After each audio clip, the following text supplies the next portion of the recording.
Well, Texas football took a tumble. Texas volleyball continues to dominate and moves to 12-0. Meanwhile, Texas baseball and softball are starting to gear up for their seasons. All that and more coming up on College Press Box.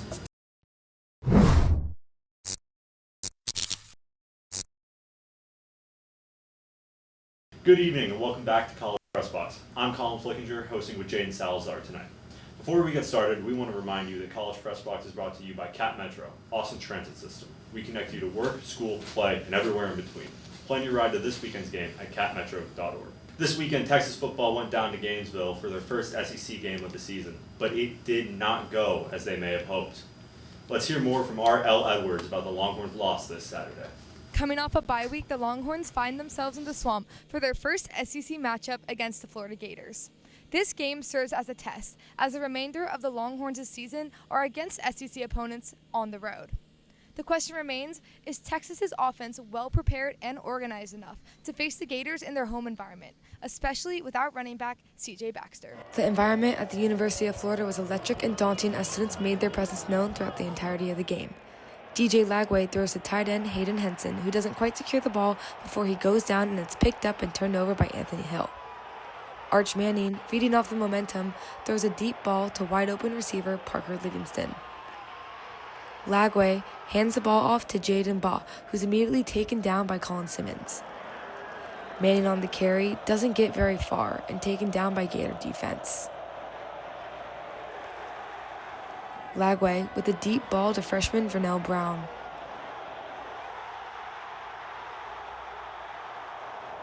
Manning, under pressure, finds Ryan Wingo for the Texas touchdown.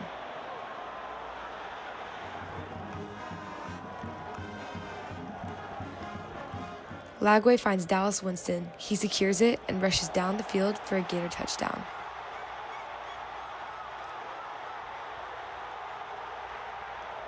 Manning finds DeAndre Moore and he completes it.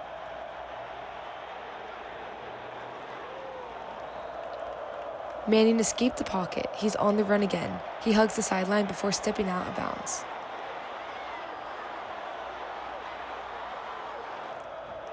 Deep ball intended for DeAndre, but intercepted by Devin Moore. Short ball to DeAndre Moore, and he rushes towards the end zone. Setting up Quintravion Weisner for Texas's final touchdown.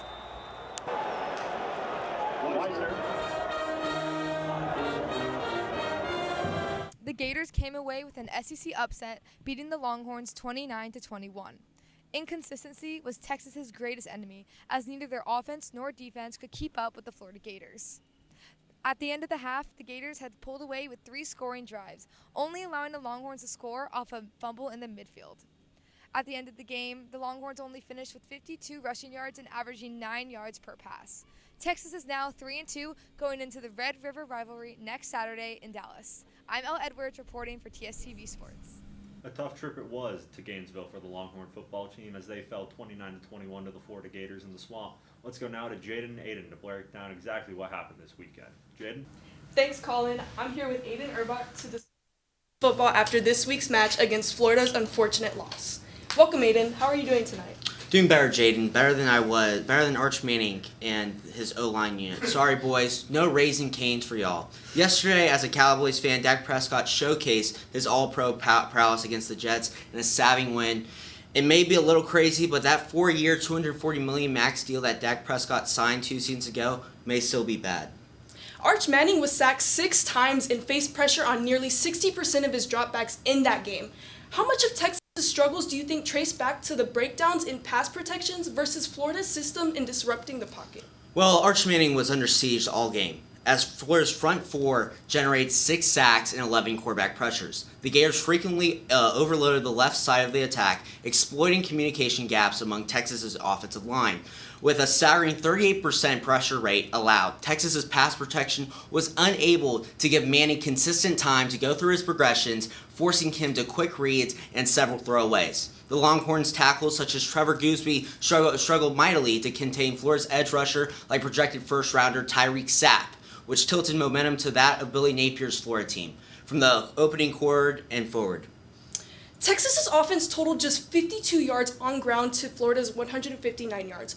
What adjustments do you think the Texas run game and offensive line must be credible going forward? Texas's rushing attack was virtually non-existent, let's get that straight, amounting to just 52 yards on a surprising 23 carries. Florida's edge presence, led by Tyreek Sapp, dominated interior gaps, mitigating the room for zone success, and pushing the line of scrimmage backwards, with a season high of 7 tackles for loss. The absence of balance between the pass-run game and put more weight on Manning's shoulders, making the O-line unit more dimensional and easier to control. Without better run game schemes, such as RPOs and jet motion looks, Texas couldn't control tempo or sustain drives, as they finished with only 24 minutes of time possession compared to that of Florida's 35 minutes. Manning completed 16 of 29, totaling 263 yards in air with 2 touchdown passes and 2 interceptions. Considering the 2 late interceptions and ineffective play calling, do you think they were forced errors or poor reads? And how much responsibility falls on the QB, or Arch Manning, in those crucial moments? Manning showed flashes of brilliance that illustrated why he was so heavily recruited coming out of high school, throwing for well over 200 yards, 2 passing touchdowns, not to mention his big arm and ability to extend plays with his legs. But his 2 interceptions highlights his inexperience against quality SEC defenses to that of Florida. Both picks came under heavy pressure, including one late and forced deep throw into double coverage despite completion percentage of that of 55%. His decision-making plummeted whenever the pocket began to collapse, and Florida brought heavy blitz packages. Still, for a freshman starter in a hostile environment such as that of the SEC, Manning's presence and composure hinted some long-term promise if his very young offensive line continues to improve. Thanks for joining us again, Aidan. Let's send it back to Colin at the desk. Solid work, Jaedyn and Aidan. When College Press Box returns, we'll take a deep dive into Texas Volleyball this past week. Stay tuned and we'll be right back.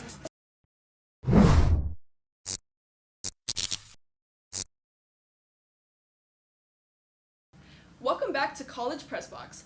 Texas Volleyball is riding a dominant 7-match sweep streak, including wins over Georgia and Mississippi State last week. Our very own Larry Liu and Bradston Swick were there to cover the action and witness the Longhorns' impressive performance. Let's take a look at their coverage. After a narrow 1-0 defeat to Texas A&M in the Lone Star Showdown, the Longhorns look to bounce back in SEC play this weekend, taking on the Florida Gators right here at Mike Myers Stadium. A matchup that could be key in building momentum and setting the tone as conference play heats up. And starting the first half of this game, it was a defensive fight on both ends. Florida goalkeeper Paloma Pena came up with this early save in the 32nd minute, denying a shot to the bottom right corner to keep the match scoreless. Florida also tested Texas keeper Kendall Williams, but the first half ended 0-0. Early into the second half, it was the Gators who struck first at the 49th minute. A handball by Texas inside the box gave Florida an open chance, and Kai Jacaris delivered. From the penalty spot, she sent her shot low and right to put the Gators up 1-0.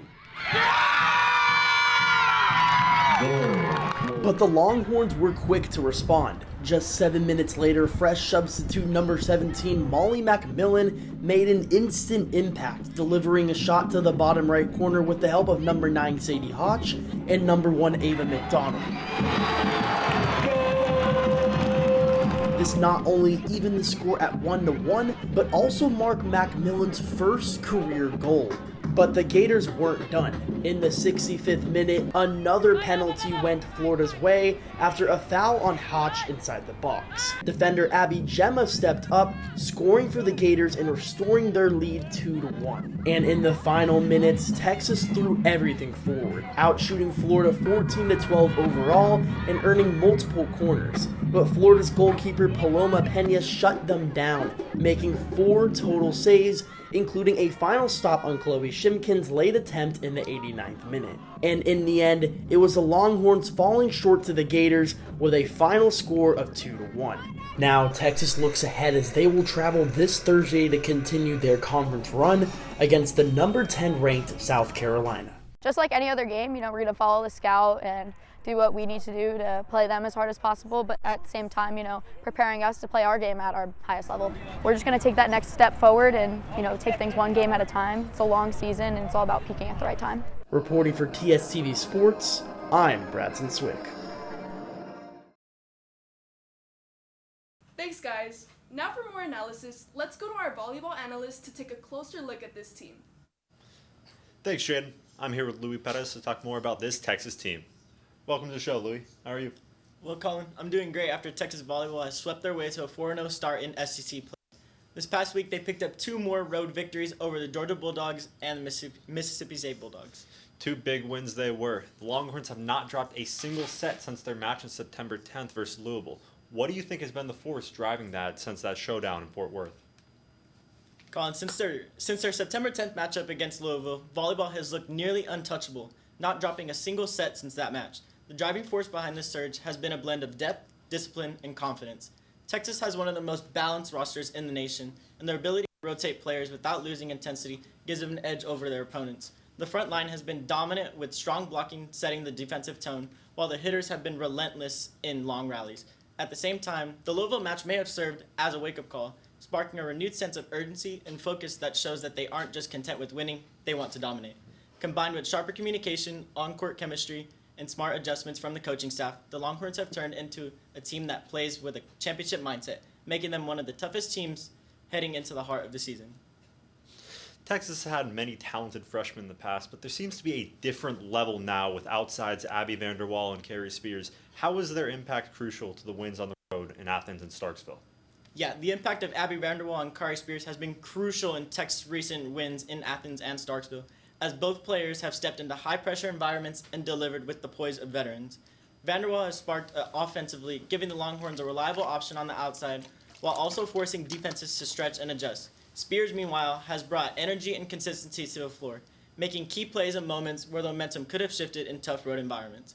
Their ability to rise to the occasion not only boosted Texas' scoring and defensive presence, but also showed the depth on the roster, proving that the team can rely on younger players to step up in difficult road conditions. Together, Vanderwall and Spears have added an extra layer of balance and resilience that has been vital to Texas maintaining its dominant streak. And the Longhorns have been dominant.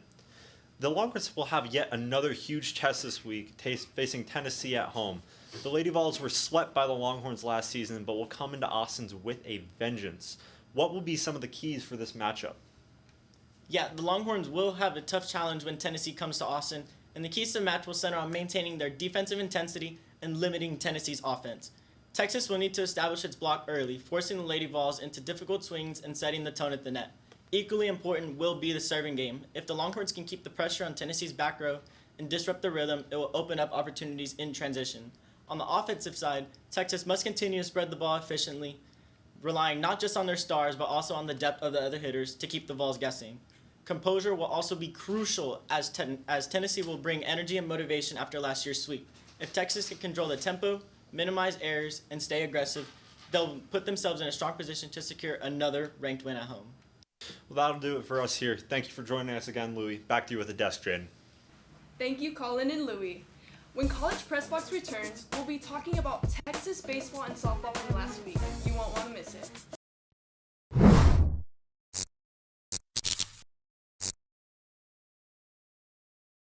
Welcome back to College Press Box. This past Friday, Texas baseball and softball each had a scrimmage game as they began the long road of getting ready for their spring seasons. On top of that, the MLB playoffs are in full swing. Let's go now to Jaedyn and Kirra to find out more. Thanks, Colin. I'm here with Kirra Vrzal. How's it going, Kirra? I'm doing great, Jaedyn. It was a long weekend full of Longhorn scrimmages and must-watch MLB postseason game. I saw who's hot, who's not, and started to predict whose postseason run will continue. The Texas softball team played a scrimmage against Texas State this past Friday and put on a dominant performance. With that and the momentum from last year's national title, what stood out to you from the team's performance in that 13-2 win? Yeah, Jaedyn, Texas softball looked every bit like the reigning national champions in this scrimmage. The offense came out hot, including the first home run of the game from freshman Alyssa Sneed, and another from fan favorite senior Reese Atwood. The pitching staff also delivered and used the scrimmage to evaluate depth and give younger players some valuable reps. Freshman Hannah Wells led Texas with 3 consecutive outs in the top of the third, preventing scoring from Texas State. But beyond the box score, the team chemistry really stood out. Even in this fall game, it was prominent that this team's communication on the field looked postseason ready. And speaking of postseason stars, catcher Reese Atwood was recently named to the USA Softball Olympic team, which is a huge accomplishment and really speaks to the level of talent this roster has. Texas baseball also hit the field for a fall scrimmage this Friday, facing the Lamar Cardinals. While the Longhorns didn't come away with the win, what were some of the key takeaways in terms of player performance and any signs of what's to come for this spring season, especially having the #1 recruiting class?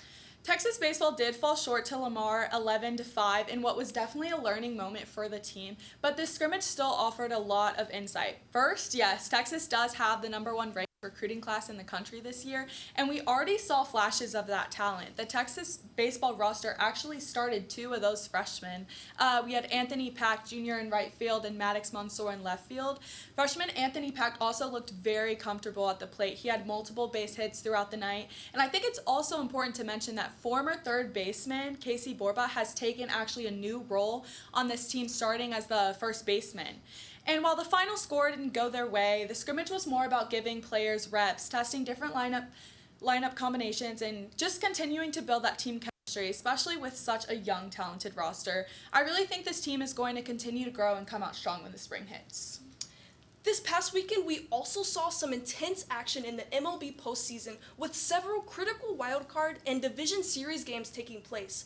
Can you highlight some of the most exciting moments, standout performances, and how these games are going to shape the rest of the playoffs? Yeah, the MLB postseason this weekend was absolutely thrilling. Friday featured 3 winner-takes-all wildcard games that brought some controversy, including a standout performance from Yankees rookie Cam Schlitter, who struck out 12 batters in a dominant outing to eliminate the Red Sox. We also saw the Chicago Cubs clinch their wildcard series against the Padres, making their first postseason series win since 2017. The division series kicked off with nail-biters like the Tigers and Mariners battling in a pair of 3-2 games. This past weekend really separated the contenders from the pretenders with those tight scores and clutch performances. You could start to predict whose postseason run would continue and whose would end soon. It was a thrilling weekend for baseball fans and a glimpse of what October baseball has in store. Great analysis, Kirra. Now back to you at the desk, Colin. Thanks, Jaedyn and Kirra. When we return College Press Box, we'll take a look at this past week in Longhorn sports and see what's ahead. Don't go anywhere. We'll be right back.